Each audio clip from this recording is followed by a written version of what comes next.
The UK's largest tobacco firm says cannabis could be part of its future as it tries to move away from selling traditional cigarettes. British American Tobacco, which is responsible for the Dunhill and Camel brands, says it also wants to reduce the health impact of its products.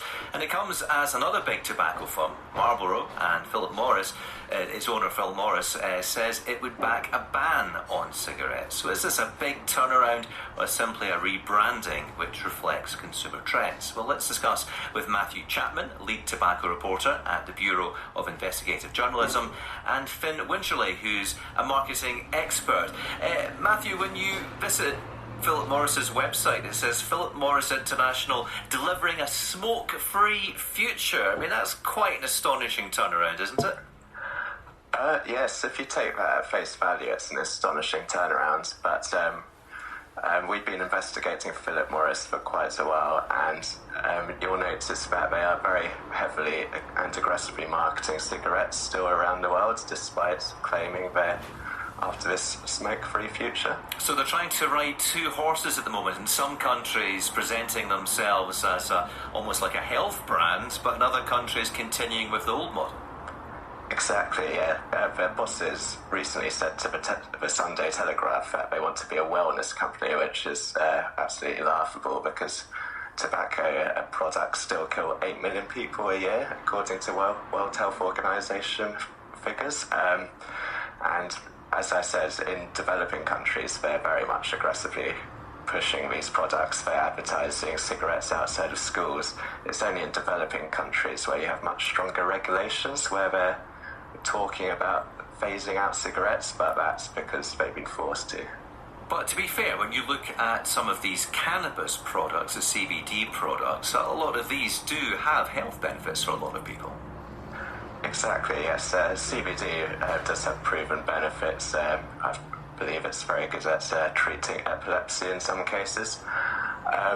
But I think this is the early stage of a move into the wider cannabis markets as we see cannabis being legalized around the world, particularly in the United States and Canada. So I think they're willing to get the foot in the door before a wider rollout. And the danger is these products which are used to vape CBD can also be used to vape another chemical in cannabis, which is called THC, and there have been a number of deaths in the US as a result of the use of THC. Well, Finn, given the harm these companies' products have caused over many decades, and indeed Matt talks about some of the potential harms of cannabis as well, how big a challenge is it for these companies now to turn around their reputations and sound like the saviours? So when it comes to a rebranding for any organization, it's really important to get the people inside the organization on board in order to get the message out to the crowd, because ultimately it's the crowd that determines whether that rebranding is going to be successful or not. And so it is very easy to kind of launch into a new market, say for example the millennials or younger, and you know, you have a completely new name for the company, you use lots of influencers, you majorly focus on TikTok, for example, and then off you go to the races. You're making bank big time because nobody necessarily knows your association of the new brand with who actually owns it.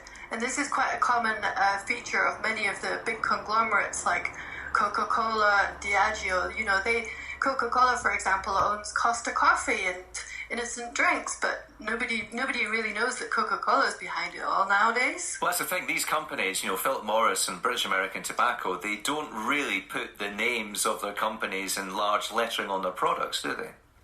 Exactly. They couldn't afford to, because obviously those brands have been around for 100 years. They've got historical associations with colonialism and exploitation. So it would be a bit of a tough call to be able to rebrand it convincingly for the market. So it's more likely that they would be slapping a new kind of identity onto these new products and services that they're offering, and make sure that they're very much at arm's length from the owner brand. And Matt, why focus on cannabis? Why are these companies interested in cannabis when most forms of it are still illegal at the moment? As I say, it looks like the direction of legislation is moving towards legalizing cannabis. So it really makes sense for them to seek out new markets. It's all about making their shareholders happy and looking for areas of growth, especially with cigarettes being in decline in some markets around the world. And do you think that will help turn around their reputations? If they practice what they